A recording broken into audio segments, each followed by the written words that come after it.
রিনা বাড়া প্রসঙ্গে এবার সাংবাদিক বৈঠক করল আদিবাসী বিকাশ পরিষদ সহ আরও কিছু সংগঠন। শনিবার বিকালে মাল বাস স্ট্যান্ড সংলগ্ন কার্যালয়ে এই সাংবাদিক বৈঠক হয়। বৈঠকে ক্রিশ্চিয়ান কেরিয়া উত্তরবঙ্গ চা শ্রমিক সংগঠনের পক্ষে এবং চন্দন লোহার অল ইউনাইটেড আদিবাসী সংগঠনের পক্ষে বক্তব্য রাখেন। এই বিষয়ে তারা কি বলছেন আমরা শুনে নেব।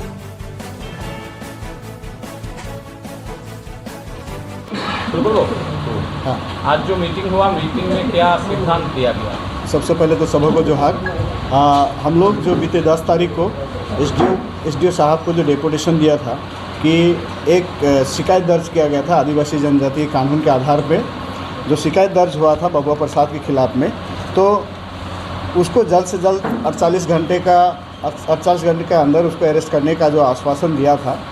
और उसके बाद हमने भी एक निर्णय लिया था कि अगर 48 घंटे के अंदर अगर अरेस्ट नहीं होता है तो हम लोग अगला 49वां घंटे के बाद बंद कर देंगे। तो इसी आधार में बीते कल 12 तारीख को हम लोग एसपी साहब से मिलने के लिए गए थे कि ये जो जनजाति आधारित कानून था उसमें क्यों अरेस्ट नहीं किया गया। तो उसमें एसपी साहब ने हमसे जो कहा, हम कल अखिल भारतीय आदिवासी विकास परिषद साथ ही ऑल यूनाइटेड ऑर्गेनाइजेशन आदिवासी की ओर से एसपी से मिलने गए थे।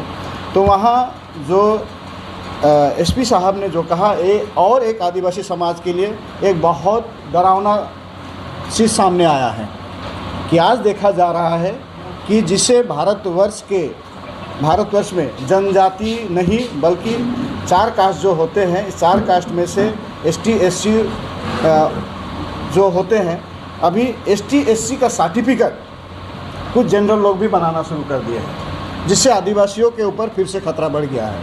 तो बबुआ प्रसाद पता नहीं किस आधार पे वो एससी सर्टिफिकेट बना के आज फिर से आदिवासियों जो जनजाति है उसके अधिकार को हनन करने का प्रयास किया जा रहा है। अतः इसलिए हमने एसपी साहब से कहा है कि जल्द से जल्द इसका हमें आप एक समाधान निकालिए और उनके ऊपर जो आदिवासी जनजाति कानून होता है वो लागू कीजिए और उन्हें अरेस्ट कीजिए। इसी के आधार पर एसपी साहब ने हमें कुछ दिनों का मोहलत मांगा है। हम लोग एसपी साहब से मिलने के बाद में हम आशा करते हैं कि हमारा जो जनजातीय कानून है वो पूर्ण रूप से लागू होगा, और अगर नहीं होता है तो हमारा जो स्टैंड था, जो डिवोर्स बंद करने का जो आह्वान था, हम पुनः उसी रास्ते पे चलेंगे। और क्या आज और कोई डिस्कशन में आया है?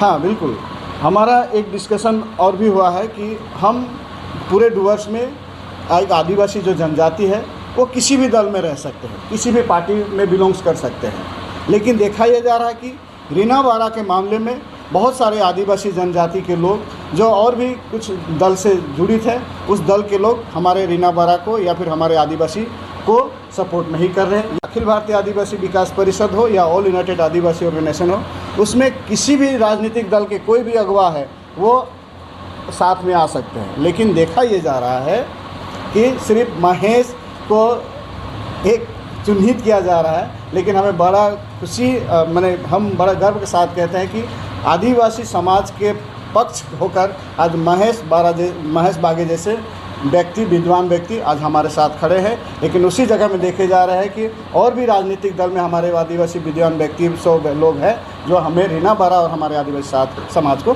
साथ नहीं दे रहे हैं। ये काफ़ी दुखद विषय है। और साथ में ये भी बोलना चाहेंगे कि जो रीना बाड़ा का जो केस है उसमें हम लोगों ने जो 10 तारीख को हम लोगों ने डेपुटेशन दिया था, उसमें हम लोगों ने 48 घंटे का टाइम दिया था। लेकिन जो हमारे प्रतिनिधि दल है, जो ऑल इंडिया यूनाइटेड ऑर्गेनाइजेशन के जितने भी प्रतिनिधि दल हैं, एसपी से मिले थे। तो उसके बाद में एसपी ने हम लोगों का समय मांगा है। ये तो हम लोग का जो 48 घंटा का जो अल्टीमेटम था उसके ऊपर, लेकिन साथ ही हम लोग ये भी कहना चाहेंगे कि हमें यह मालूम चला, स्पेशली ये केस में, रीना बाड़ा वाला केस में, कि इस केस को बहुत ही ज़्यादा पॉलिटिसाइज़ करने की कोशिश किया गया कि कोई बीजेपी का है, कोई टीएमसी का है, ये इसको बैक में बीजेपी सपोर्ट कर रही है या फिर अदर्स कोई पार्टी सपोर्ट कर रही है, ऐसा बोल के हम लोग के ऊपर एलिगेशन लगाया गया। और समाज के जितने भी सामाजिक संगठन के जितने भी लोग हैं, जितने प्रतिनिधिगण हैं, उनके ऊपर भी लांछन लगाया गया है। तो हम साथ में यही कहना चाहेंगे कि चाहे कोई भी पार्टी का हो, टीएमसी हो, बीजेपी हो, कांग्रेस हो, सीपीएम हो, अगर आपका समाज आपको अगर पहचान दिया है, आपका समाज आपको अगर उस जगह पे आपको पहुंचाया है, तो आपका समाज के ऊपर जब ये लांछन लगता है तो ये आपका ड्यूटी बनता है कि आप वहाँ पे उस जगह पे जाए।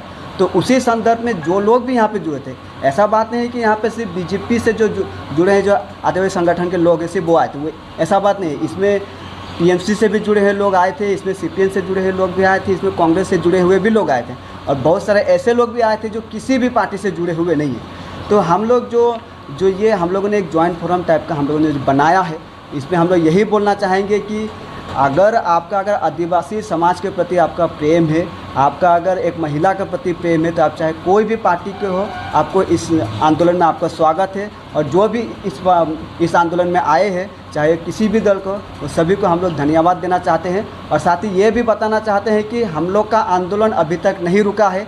हम लोगों ने जो स्टैंड लिया था कि हम लोग डूवर्स बंद करेंगे, चक्का जाम करेंगे, उसके ऊपर अभी हम लोग अड़े हुए हैं। एसपी साहब ने हम लोगों से कुछ दिन का मोहलत मांगा है, तो इसीलिए हमने भी उनका सम्मान रखते हुए हम लोगों ने कहा कि ठीक है, इसके ऊपर हम लोग विचार करेंगे। आपका नाम परिचय?